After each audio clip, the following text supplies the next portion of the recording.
NCERT class 11 biology course हम पढ़ रहे हैं और हम चैप्टर 5 पढ़ रहे हैं मॉर्फोलॉजी ऑफ फ्लावरिंग प्लांट्स। आज हमारा जो टॉपिक है वो बहुत ही ज़्यादा इम्पोर्टेंट है और वो है दी फ्लावर। तो ध्यान से सुने, आज इसमें हम बहुत सारी इम्पोर्टेंट चीज़ें डिस्कस करेंगे फ्लावर में। The flower is the reproductive unit in the angiosperms. जो एंजियोस्पर्म ग्रुप है प्लांट्स का, उनमें जो फ्लावर है ये बहुत ही ज़्यादा इम्पॉर्टेंट पार्ट होता है प्लांट का। एंजियोस्पर्म वो पौधे होते हैं जिन पौधों पर फूल आते हैं। It is meant for sexual reproduction. जो फ्लावर है ये सेक्सुअल रिप्रोडक्शन के लिए यूज़ होता है। इसके थ्रू जो एंजियोस्पर्म है फ्लावर के थ्रू इनके बीज बनते हैं और इन बीज के थ्रू इन एंजियोस्पर्म प्लांट्स की फिर तादाद बढ़ती है। तो ये सेक्सुअल रिप्रोडक्शन के लिए बहुत ही ज़्यादा इम्पॉर्टेंट होता है फ्लावर एंजियोस्पर्म्स में। A typical flower has 4 different kinds of whorl arranged successively on the swollen end of the stalk or pedicel called thalamus or receptacle। एक जो टिपिकल फ्लावर होता है जिसको हम नामूने के तौर पर सैंपल के तौर पर लेते हैं, तो उसमें क्या होता है, ये जो पेडिसल है इसका जो स्टॉक है फ्लावर का, इस स्टॉक का ये जो स्वॉलन सा पोर्शन है, स्वॉलन यहाँ पर ये उभरी हुई जगह सी होती है, आप लोगों ने ऑब्जर्व किया होगा फ्लावर में। इस उभरी हुई जगह को क्या कहते हैं, रिसेप्टिकल कहते हैं या इसको थैलेमस भी कहते हैं। जो मोस्ट मॉडर्न वर्ड है वो रिसेप्टिकल है, जो लेटेस्ट टर्म यूज होता है इसके लिए। तो इसके ऊपर इस रिसेप्टिकल के ऊपर क्या बनते हैं, और फ्लावर के ओरल्स बनते हैं। किस चीज़ के, दीज आर कैलेक्स का जो ओरल है वो इसके ऊपर बनता है। कैलेक्स का जो ओरल होता है, गुच्छा जो होता है, वो इसी तरह जो फ्लावर के साथ जिस तरह लीव्स की तरह स्ट्रक्चर होते हैं जिनको हम सेपल्स कहते हैं। तो ये जो सेपल्स का वोरल है इसको क्या कहते हैं, कलेक्टिवली कैलेक्स कहते हैं। करोला कौन से वोरल को कहते हैं, कौन से गुच्छे को कहते हैं? करोला में ये जो कलर्ड ये पेटल्स होते हैं खूबसूरत कलर के, किसी फ्लावर में ये येलो कलर के होते हैं, किसी में रेड कलर के होते हैं और जो है किसी में ये ब्लू कलर के होते हैं। तो ये मुख्तलिफ कलर जो पेटल्स होते हैं इस ओरल को कलेक्टिवली करोला कहते हैं। एंड्रोशियम जो है ये ओरल किस चीज़ पर मुश्तमिल होता है? एंड्रोशियम में ये मेल रिप्रोडक्टिव ऑर्गन्स होते हैं। फॉर एग्जांपल ये मेल रिप्रोडक्टिव ऑर्गन है जिसको स्टेमन कहते हैं। ये भी जो है मेल रिप्रोडक्टिव ऑर्गन है जिसको कलेक्टिवली, इस स्ट्रक्चर को कलेक्टिवली क्या कहते हैं, स्टेमन कहते हैं। ये भी स्टेमन है और इस फ्लावर में ये भी स्टेमन है और ये भी स्टेमन है। तो ये जो स्टेमन का वोरल है, ये जो स्टेमन का गुच्छा है, ये जो मेल रिप्रोडक्टिव ऑर्गन्स है इस फ्लावर में, इनको कलेक्टिवली क्या कहते हैं, एंड्रोशियम कहते हैं। फिर गाइनोशियम जो है ये जो फ्लावर में फीमेल रिप्रोडक्टिव ऑर्गन्स होते हैं उनको कलेक्टिवली क्या कहते हैं, गाइनोशियम कहते हैं। अब एक जो फीमेल रिप्रोडक्टिव ऑर्गन होता है वो किस चीज़ पर मुश्तमिल होता है, उसको हम पिस्टल या कार्पल कहते हैं। ये जो स्ट्रक्चर है ये सारा क्या है, ये पिस्टल है या क्या है, कार्पल है। तो फ्लावर में जितने भी कार्पल या पिस्टल होते हैं या फीमेल रिप्रोडक्टिव ऑर्गन्स होते हैं, तो तमाम फीमेल रिप्रोडक्टिव ऑर्गन्स को कलेक्टिवली हम क्या कहते हैं, गाइनोशियम कहते हैं। नेक्स्ट है कि accessory organs of a flower. Flower में 2 किस्म के ऑर्गन्स होते हैं, एक एक्सेसरी ऑर्गन्स होते हैं और दूसरे रिप्रोडक्टिव ऑर्गन्स फ्लावर के होते हैं। एक्सेसरी ऑर्गन वो ऑर्गन होते हैं जो फ्लावर के लिए मददगार होते हैं। रिप्रोडक्टिव ऑर्गन होते हैं जो मेल रिप्रोडक्टिव ऑर्गन और फीमेल रिप्रोडक्टिव ऑर्गन होते हैं फ्लावर में। तो सबसे पहले एक्सेसरी ऑर्गन्स फ्लावर के देखें, calyx and corolla are the accessory organs of a flower. जो कैलिक्स है और करोला है ये फ्लावर के क्या है, ये एक्सेसरी ऑर्गन है, ये मददगार के तौर पर काम करते हैं। जैसे पिछले स्लाइड मैंने समझाया कि जो फ्लावर के साथ इसे लीव्स की तरह जो स्ट्रक्चर होते हैं जिनको हम क्या कहते हैं, सेपल्स कहते हैं, और इन सेपल्स को कलेक्टिवली क्या कहते हैं, कैलिक्स कहते हैं। फिर ये जो कलर्ड ये पेटल्स है तो इन कलर्ड पेटल्स को कलेक्टिवली क्या कहते हैं, इन पेटल्स को कलेक्टिवली करोला कहते हैं। तो ये एक्सेसरी ऑर्गन्स है, कैलिक्स और करोला ये फ्लावर के एक्सेसरी ऑर्गन्स है। और रिप्रोडक्टिव ऑर्गन्स कौन से हैं फ्लावर के, androecium and gynoecium are the reproductive organs of a flower. ये जो है स्टेमन है, ये भी स्टेमन है, ये मेल रिप्रोडक्टिव ऑर्गन्स है, और मेल रिप्रोडक्टिव ऑर्गन्स को कलेक्टिवली हम क्या कहते हैं, एंड्रोशियम कहते हैं। इसी तरह ये क्या है, ये कार्पल है या पिस्टल है, ये पूरा स्ट्रक्चर। तो जो फीमेल रिप्रोडक्टिव ऑर्गन्स होते हैं उनको कलेक्टिवली हम फ्लावर में क्या कहते हैं, गाइनोशियम कहते हैं। तो एंड्रोशियम और गाइनोशियम जो ऑर्गन्स है फ्लावर में, ये फ्लावर के रिप्रोडक्टिव ऑर्गन्स है। जो करोला है और कैलिक्स है ये फ्लावर के एक्सेसरी ऑर्गन्स है। नेक्स्ट देखें, in some flowers like lily the calyx and corolla are not distinct and are termed as perianth. कुछ फ्लावर्स जैसे यहाँ पर ये पिक्चर में क्लियर है कि जैसे कि ये लिली का फ्लावर हुआ तो इसमें ये जो कैलिक्स होता है और करोला होता है ये इनमें फर्क करना बहुत ही ज्यादा मुश्किल होता है। तो ऐसे स्ट्रक्चर जो कैलिक्स और करोला होते हैं इनको कलेक्टिवली फिर हम क्या कहते हैं, पेरियंथ कहते हैं। जहां पर कैलिक्स और करोला इकट्ठे हो तो उनको हम क्या कहते हैं, पेरियंथ कहते हैं। नेक्स्ट है फ्लावर दो किस्म के होते हैं हमारे पास, एक बाइसेक्सुअल फ्लावर होते हैं और एक यूनिसेक्सुअल फ्लावर होते हैं। तो अब हम इनमें डिफरेंस भी समझेंगे और ये भी समझेंगे कि बाइसेक्सुअल फ्लावर कौन से होते हैं और यूनिसेक्सुअल फ्लावर कौन से होते हैं। When a flower has both androecium and gynoecium, it is called bisexual. अगर फ्लावर में एंड्रोशियम भी है और गाइनोशियम भी है, मींस मेल रिप्रोडक्टिव ऑर्गन भी है एक फ्लावर में और उसी फ्लावर में फीमेल रिप्रोडक्टिव ऑर्गन भी है, तो ऐसे फ्लावर को हम क्या कहते हैं, बाइसेक्सुअल फ्लावर कहते हैं। और अगर यूनिसेक्सुअल फ्लावर कौन से होते हैं कि अ फ्लावर हैविंग इधर only stamens or only carpels is called unisexual। कि ऐसा जो फ्लावर कि जिसमें क्या हो, या तो सिर्फ मेल रिप्रोडक्टिव ऑर्गन हो, मींस या तो एंड्रोशियम हो या सिर्फ गाइनोशियम हो, तो ऐसे फ्लावर को हम क्या कहते हैं, यूनिसेक्सुअल कहते हैं। फ्लावर में अगर सिर्फ मेल रिप्रोडक्टिव ऑर्गन है या अगर फ्लावर में सिर्फ फीमेल रिप्रोडक्टिव ऑर्गन है तो ऐसे फ्लावर को हम क्या कहते हैं, यूनिसेक्सुअल फ्लावर कहते हैं। तो कुछ फ्लावर जो होते हैं वो, कुछ पौधे ऐसे होते हैं जिन पे यूनिसेक्सुअल फ्लावर आते हैं, कुछ पौधे ऐसे होते हैं जिन पे बाइसेक्सुअल फ्लावर आते हैं। तो ये डिपेंड करता है प्लांट पर। नेक्स्ट है कि symmetry of flowers. In symmetry the flower में be actinomorphic. Actinomorphic means radially या रेडियल सिमेट्री। कुछ फ्लावर की रेडियल सिमेट्री होती है, तो ऐसे फ्लावर जिनमें रेडियल सिमेट्री होती है इनको हम एक्टिनोमॉर्फिक कहते हैं, या ज़ैगोमॉर्फिक। दूसरे फ्लावर ऐसे होंगे जिनमें सिमेट्री क्या होगी, ज़ैगोमॉर्फिक होगी। ज़ैगोमॉर्फिक कौन सी सिमेट्री होती है, बाइलेटरल सिमेट्री होती है। अब हम इनको अलग-अलग डिस्कस करते हैं, रेडियली सिमेट्रिकल फ्लावर्स को भी और बाइलेटरल सिमेट्रिकल फ्लावर को भी। तो सबसे पहले एक्टिनोमॉर्फिक फ्लावर्स को देखें जो जिनकी सिमेट्री रेडियल होती है।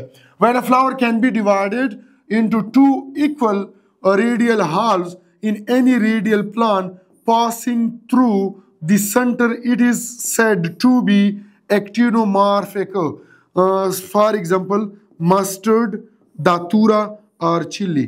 अगर फ्लावर ऐसा है कि जिसको दो इक्वल पार्ट में तकसीम किया जा सकता है, लेकिन किसी भी प्लेन से, किसी भी रेडियल प्लेन से, तो ऐसे फ्लावर को हम फिर क्या कहते हैं, एक्टिनोमॉर्फिक कहते हैं या रेडियली सिमेट्रिकल कहते हैं। जैसे कि फॉर एग्जांपल है जो मस्टर्ड का पौधा होता है, इसमें रेडियल सिमेट्रिकल फ्लावर होते हैं। जो दातूरा के फ्लावर्स है, जैसे ये पिक्चर में है, तो इनमें भी रेडियल सिमेट्रिकल फ्लावर होते हैं। और जैसे ये चिल्ली के जो फ्लावर्स है वो भी क्या होते हैं, रेडियल सिमेट्रिकल होते हैं।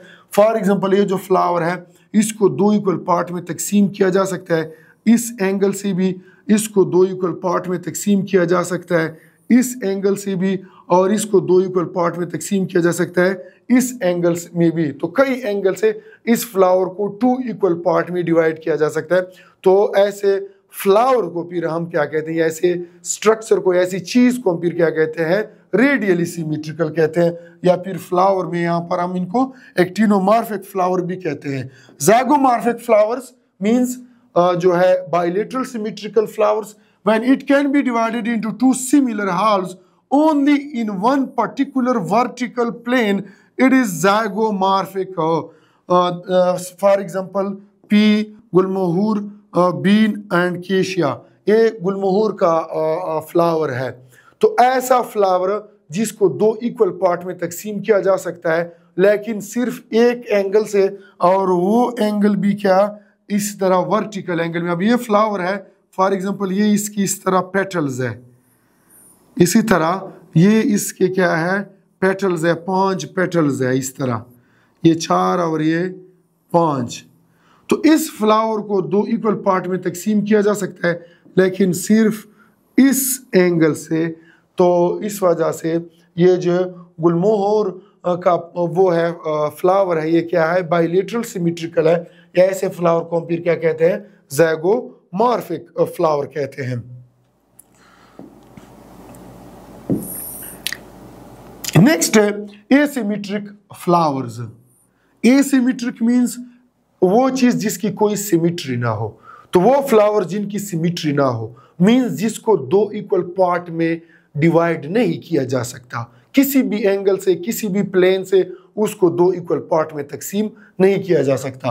अ flower is asymmetric or irregular if it cannot be divided into two similar halves by any vertical plane passes through the center, as in काना। तो ये काना का जो है फ्लावर है, इस फ्लावर को दो इक्वल पार्ट में किसी भी एंगल से या वर्टिकल एंगल से डिवाइड नहीं किया जा सकता। तो हम इसको इरेगुलर कहते हैं कि इसकी सिमेट्री जो है क्या है, कि इसकी बिल्कुल सिमेट्री है ही नहीं, तो ये सिमेट्रिकल है। मींस ये इरेगुलर शेप का फ्लावर है, इसका शेप रेगुलर नहीं है। नेक्स्ट है ब्रैक्टिएट फ्लावर और ई ब्रैक्टिएट फ्लावर्स। अब हम डिफरेंशिएट करेंगे ब्रैक्टिएट फ्लावर में और ई ब्रैक्टिएट फ्लावर्स में। तो सबसे पहले ब्रैक्टिएट फ्लावर्स को देखें कि कौन से होते हैं। Flowers with brackets reduced leaf found at the base of the pedicel are called bracteate. अगर फ्लावर के पेडिसल पे यहाँ पर ऐसे लीव्स हो, जैसे यहाँ पर ये लीव्स है, तो इनको हम क्या कहते हैं, इन लीव्स को हम ब्रैकेट कहते हैं और इन फ्लावर्स को ब्रैक्टिएट कहते हैं। इसी तरह ये जो लीव्स है, ये आप लोगों ने जब फ्लावर में ये लीव्स जो है ऑब्जर्व किए होंगे, ये जो लीव्स है इसके साथ, इन लीव्स को हम क्या कहते हैं, बहुत सारे जो लीव्स है, एक तो इसके कैलेक्स के जो लीव्स होते हैं, लीव्स लाइक स्ट्रक्चर जिनको हम सेपल कहते हैं, वो अलग होते हैं। एक इसके बेस पे बहुत सारे लीव्स होते हैं, तो इनको हम क्या कहते हैं, ब्रैकेट कहते हैं, और ऐसे फ्लावर को हम ब्रैक्टिएट कहते हैं। तो ई ब्रैक्टिएट मींस ऐसे फ्लावर जिनमें ये ब्रैकेट जो लीव्स है ये नहीं होते, तो उनको हम ई ब्रैक्टिएट फ्लावर कहते हैं। Those flowers without brackets are called ebracteate flowers. जिनके साथ ये लीव्स नहीं होते, ब्रैकेट लीव्स नहीं होते, तो हमको इनको क्या कहते हैं, ई ब्रैक्टिएट फ्लावर्स कहते हैं। नेक्स्ट है कि अ फ्लावर में बी ट्राइमेरस, टेट्रामेरस और pentamerous when the floral appendages are in multiple of 3, 4 और 5 रेस्पेक्टिवली। फ्लावर जो है ये ट्राइमेरस भी हो सकता है, टेट्रामेरस भी हो सकता है और पेंटामेरस भी हो सकता है। ये डिपेंड करता है कि जो फ्लावर है इसमें जो सेपल्स है, पेटल्स है, मीन जो ओरल है, इसमें सेपल्स और पेटल्स की तादाद कितनी है। फॉर एग्जांपल इस फ्लावर में ये देखिए, इसमें ये कितने पेटल्स है, ये 1, ये 2 और ये 3। तो ये 3 इसमें ये पेटल्स है, इस तरह 3 इसमें क्या है, सेपल्स है। तो ऐसे फ्लावर को हम क्या कहते हैं, ट्राइमेरस कहते हैं। अब इस फ्लावर को देखें, इसमें पेटल्स की तादाद कितनी है, 4 है। तो इसलिए इनको हम क्या कहते हैं, टेट्रामेरस कहते हैं। इसमें सेपल्स भी 4 होते हैं और दूसरे जो स्ट्रक्चर होते हैं वो भी 4 की तादाद में होते हैं। इसी तरह इसको देखें तो इस फ्लावर में जो पेटल्स की तादाद है वो कितनी है, ओरल में पेटल्स की तादाद कितनी है, 5 है। इसमें सेपल्स की तादाद कितनी होती है, ओरल में 5। तो ऐसे फ्लावर को फिर क्या कहते हैं, पेंटामेरस कहते हैं। नेक्स्ट है कि based on the position of calyx, corolla and androecium in respect of the ovary on the thalamus, the flower are described as। अब ये जो स्ट्रक्चर है यहाँ पर, ये जो सोलन सा है, जैसे कि शुरू में मैंने बताया,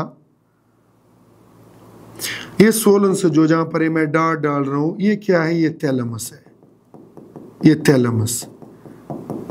अब इस थैलेमस के साथ ये क्या अटैच है, ये ओरी अटैच है। यहाँ पर इस थैलेमस के साथ ये ओरी अटैच है और इस थैलेमस के साथ दूसरे जो स्ट्रक्चर्स है वो भी अटैच्ड है। जैसे कि यहाँ पर इनके साथ ये सेपल्स भी अटैच है, ये सेपल्स भी अटैच हो रहे हैं, इसके साथ ये पेटल्स भी अटैच हो रहे हैं, इसके साथ ये जो स्टेमन है, मेल रिप्रोडक्टिव ऑर्गन, ये भी इसके साथ क्या हो रहे हैं, अटैच हो रहे हैं। तो हम इस बेस पर फ्लावर को 3 टाइप में डिवाइड करते हैं कि ये जो ओवरी है, ये जो अटैच होती है थैलेमस के साथ, ये इसका लोकेशन जो होता है, इसका जो पोजीशन होता है, इसका जो इसके साथ स्ट्रक्चर होते हैं दूसरे, इसके कंपैरिजन में ओवरी जो है सुपीरियर है, इन्फीरियर है, या ओवरी और दूसरे स्ट्रक्चर जो अटैच है थैलेमस की, इनका लेवल 1 है। इस बेस पर हम फ्लावर को 3 टाइप में डिवाइड करते हैं, पोगाइनस फ्लावर्स, पेरीगाइनस फ्लावर्स और एपीगाइनस। अब जब 1 बाय 1 हम पढ़ेंगे तो आप लोग को इस चीज की समझ आ जाएगी, बहुत ही क्लियर समझ आ जाएगी इस चीज की। गैनस फ्लावर को, in the hypogynous flower the gynoecium occupies the highest position while the other parts are situated below it। यहाँ पर अगर हम देखें हाइपोगैनस फ्लावर में, तो ये जो गाइनोशियम है, यहाँ पर ये ओवरी को देखें, ये जहाँ पर अटैच है थैलेमस के साथ, तो ये थोड़ा सा सुपीरियर है। दूसरे स्ट्रक्चर जो अटैच है वो थैलेमस के साथ तो अटैच है, लेकिन ओवरी से बिलो अटैच है। दूसरे स्ट्रक्चर जो सेपल्स है, ये पेटल्स है और ये स्टेमन जहां पर अटैच है, इनका लोकेशन क्या है, ओवरी से बिलो है। तो यहाँ पर जो है ओवरी जो है वो क्या है, सुपीरियर है। The ovary in such flower is said to be superior. Examples ये कौन से फ्लावर, कौन से पौधों के फ्लावर ऐसे होते हैं, मस्टर्ड, चाइना रोज और ब्रिंजल में। ये तो हो गया हाइपोगैनस फ्लावर। फिर दूसरे नंबर पर है perigynous flowers. If gynoecium is situated in the center and other parts of the flower are located on the rim of the thalamus almost at the same level, it is called perigynous। यहाँ पर अगर देखिए तो जहाँ पर ये ovary जो है इसके साथ थैलेमस के साथ अटैच है, तो ये दूसरे स्ट्रक्चर जो है वो थैलेमस के रिम के साथ, ये यहाँ पर किनारे के साथ अटैच है। ये स्टेमन अटैच है, ये सेपल अटैच है और ये पेटल अटैच है। तो जहां पर ओवरी अटैच है और जहां पर दूसरे स्ट्रक्चर अटैच है, तकरीबन इनका लेवल जो है सेम है। थोड़ा सा ओवरी जो है वो इंफीरियर है, दूसरे स्ट्रक्चर जो है वो थोड़े से सुपीरियरली अटैच्ड है। So the ovary here is said to be half inferior. तो जो ओवरी है वो क्या है, वो हाफ इंफीरियर है। कौन से उसमें होता है, पौधों के फ्लावर्स में होता है, प्लम में, रोज में और पीच में। नेक्स्ट है के epigynous flowers. In the epigenous flowers, the margin of thalamus grows upward, enclosing the ovary completely and getting fused with it. The other parts of flower arise above the ovary.